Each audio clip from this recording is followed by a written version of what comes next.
so you want to be an interpreter. The chapter starts off by discussing schemas and cultural frames. Schemas, actually, the plural is actually schemata, but your book calls it schemas to simplify things. Schema, basically what that is, you've heard it in other words before if you haven't got a good understanding of it. You've heard it used in, like, for example, building plans are called schematics. That really comes from a place of just knowing what the bare bones structure of something is. So what's the plan for it? What's the structure of it? And each of us has our own schema. We grow up and we have our own cultural frames. We have our own, even, and like I've said in some of the postings, whether or not you think you have a culture, you have a culture. And it will at some point, will be counter to somebody else's. I promise you it's going to happen. You may not even realize it. It's going to happen. Anyway, as far as schema goes, though, each of us has our own, I don't know, just things that we've grown up knowing that others may not be familiar with. We have certain experiences that have influenced us to a place of knowledge in certain areas and probably a lack of knowledge in other areas. So as interpreters, we have to be aware of that because our schema, our cultural frames are never going to be the same as our clients. It's like your fingerprint. It's never going to be identical to anyone else's. And so henceforth, we're trying to take our own schema, and then we've got to realize that there's at least 2 other people involved in any other interpreting interaction. There's at least going to be 1 deaf client and 1 hearing client, at least. And so now we've got to take into consideration, what do I think their schema might be? What do I think their viewpoint might be?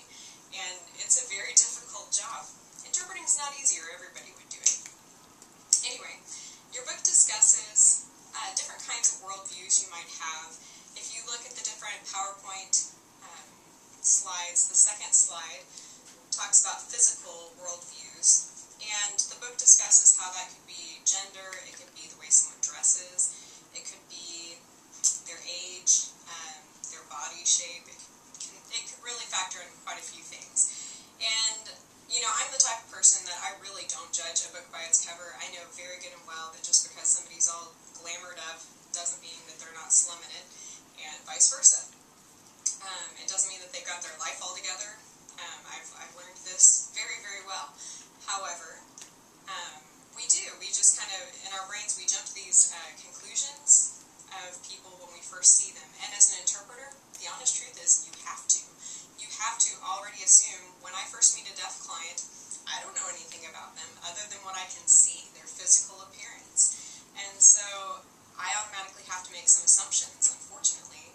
And I know everybody says not to assume, but you have to make some assumptions, because now I'm having to judge, as we talked about in previous chapters, what is their register? Do I feel like, based upon the way that they're dressed, based upon how they carry themselves, what kinds of vocabulary in English do I think that they would use if they were a hearing person, and vice versa, what do I think that a hearing person would look like if they were signing an ASL?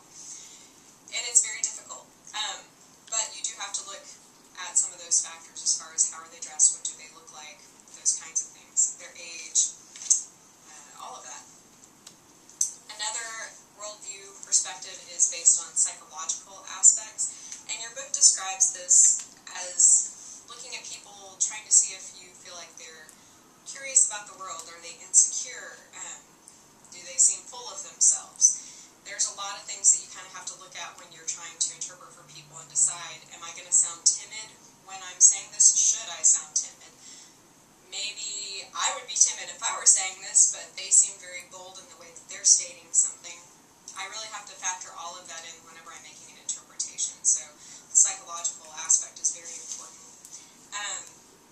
Also roles. Your book defines that as being any kind of social position that person might have, whether it is their profession, whether it's their status as far as where they live, socioeconomic status, all of that is involved in their role. Are they a student? Any of that. And your role, not as much, unfortunately, I think, well, I don't mean to say unfortunately, but not as much in American culture, but in a lot of other cultures, people respect their elders. I guess we do here too, it just depends on where you live. But in other cultures, people very much might look up to the police, or, you know, your interactions with certain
have to be careful about that, but how are they interacting with other people? Are they intending to be rude? Are they intending to offend someone? Or do you think that that's just a cultural mediation type issue that you might need to smooth over as the interpreter, maybe explaining both sides, but to each party and such?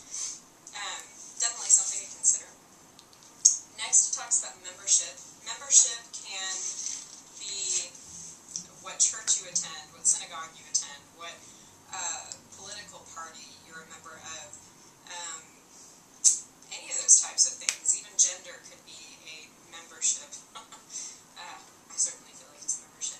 I think they should give you a card, male or female, I don't know. Sometimes I didn't feel like I fit too well into the female category, but I'm getting there. But it is a membership, and so it is something to consider when you're interpreting, just because, for example, just a couple of weeks ago, some of you guys might have been in this class, and so I apologize if I'm telling tales about your class, but recently there was a class on campus where one of our deaf professors, who's also a pastor, was telling somebody that something was, and he signed, baloney. Well, that's his sign for baloney. Anyway, the interpreter, he didn't say baloney, he just did this. And so the interpreter kind of asked him a little bit about it. She didn't know anything about him, and he signed it again, and I guess he kind of mouthed it. Well, she thought he said bullshit. Pardon my French. Anyway, so that's what she voiced for him. And it wasn't until later, when he was telling the students about himself, that it came out that he was a pastor, and all of a sudden, I think that this interpreter just went pale and realized that she had voiced something that this person probably would not have said, and she judged that based off of his membership. And certainly after class, she asked him about it, and he was like, "You said what?" You know, and I had to come in the next day and smooth things over as a fellow faculty member. It was pretty funny, actually.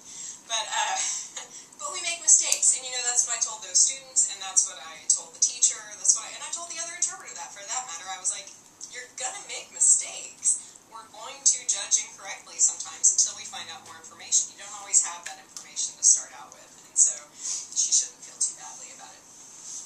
Anyway, next we're going to start talking about privilege, and I'm going to save